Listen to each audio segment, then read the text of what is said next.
All right, moving to the back here where the majority of the dirt has collected, and I have to say that this is one of my favorite parts about detailing. It's getting to use my pressure washer and blast the dirt off a vehicle, mostly because it makes such a huge difference and the vehicles look instantly clean. Unless of course the vehicle has carpeted wheel well liners, then it's not so fun.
So what this stuff does is safely dissolve those iron particles that are stuck to the paint. And after spraying some on and letting it sit for about 5 minutes, it's going to react with any iron and turn purple. So as you can see, there was quite a bit all over this car. Then I'll get it quickly rinsed off because like I mentioned in a previous video, this stuff smells incredibly bad and exactly like raw sewage. And it does take a bit of time to get the paint clean again because it's had a chance to drip down into all the crevices, and definitely it really sticks to the paint a little bit. So you need a strong blast of water to get it all removed.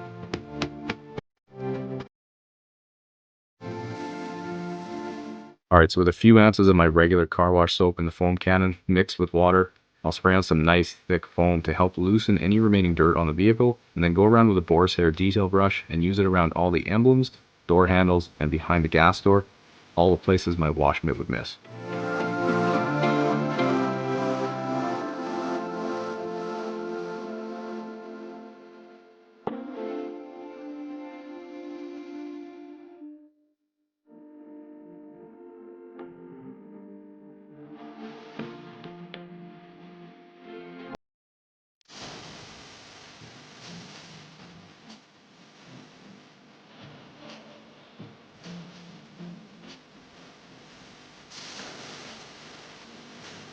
All right, so with the outside nice and clean, it's time to start on the interior. And the first thing to do is always to remove any of the customer's personal items that were left behind, along with any garbage, and of course the bag full of hockey pucks that, every Canadian drives around with.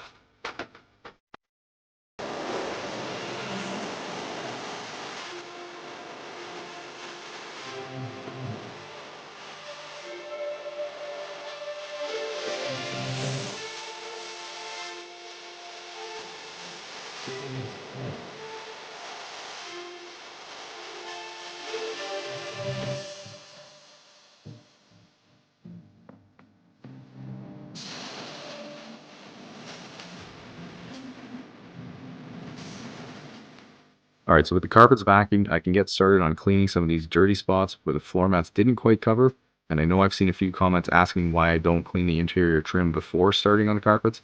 And I think seeing the drill brush in action here should answer that question. It definitely has a tendency to fling solution all over the place. So in the interest of not having to repeat work, carpets are always the first thing I start on after vacuuming.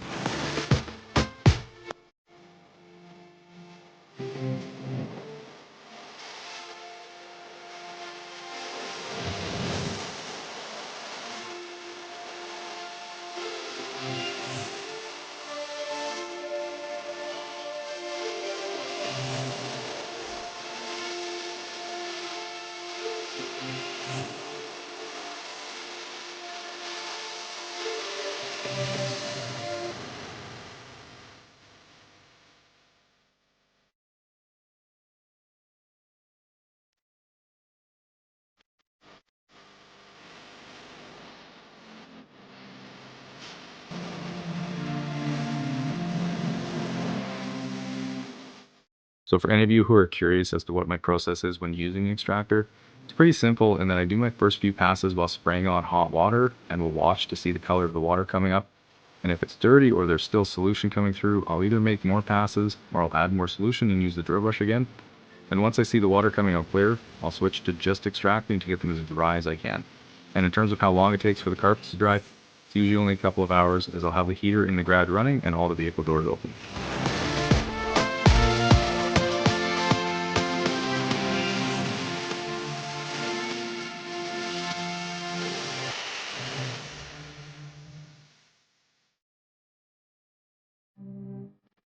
Now for this driver's side mat, after making a few passes with the extractor, I could still see a ton of dirt that was trapped down in the fibers that really wasn't budging. So I decided to pressure wash it to save myself some time, because I could have sat there for an hour making passes on that mat and still miss some of the dirt. Fortunately, the pressure washer is able to blast it all out pretty easily.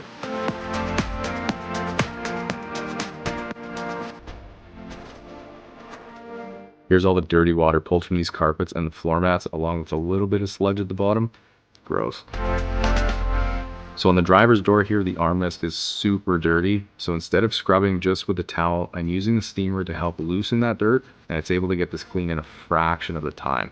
And that's really the beauty of having a tool as versatile as this McCulloch steamer is. You can use it in so many different ways around the entire vehicle, and it makes quick work of any kind of dirt or grime. I would highly recommend giving the steamer a look if you're in the market for one. The link is down in the description if you're interested.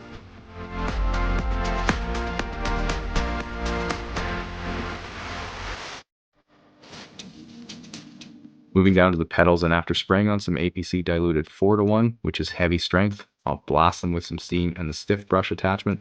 And because these pedals had so many little rocks stuck in the grooves, I grabbed my carpet brush, which made it a little bit easier to get into the grooves to get them out. Alright, turning to the leather, and one thing that's nice about this vehicle is that the seats almost fold flat, which allowed me to get into the crack better.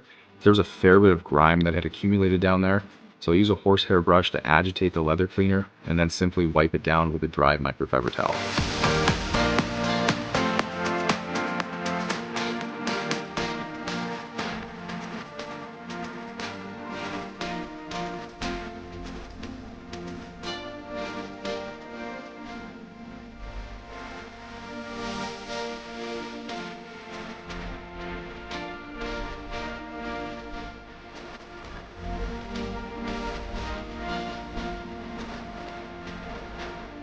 Alright, so to finish off the decontamination of this paint, I'm spraying on some quick detailer to act as a lubricant and then rubbing some detailing clay gently across the paint, and it's going to easily pick up any surface bonded contaminants like the tar, iron particles, or other road grime that might be left on this paint.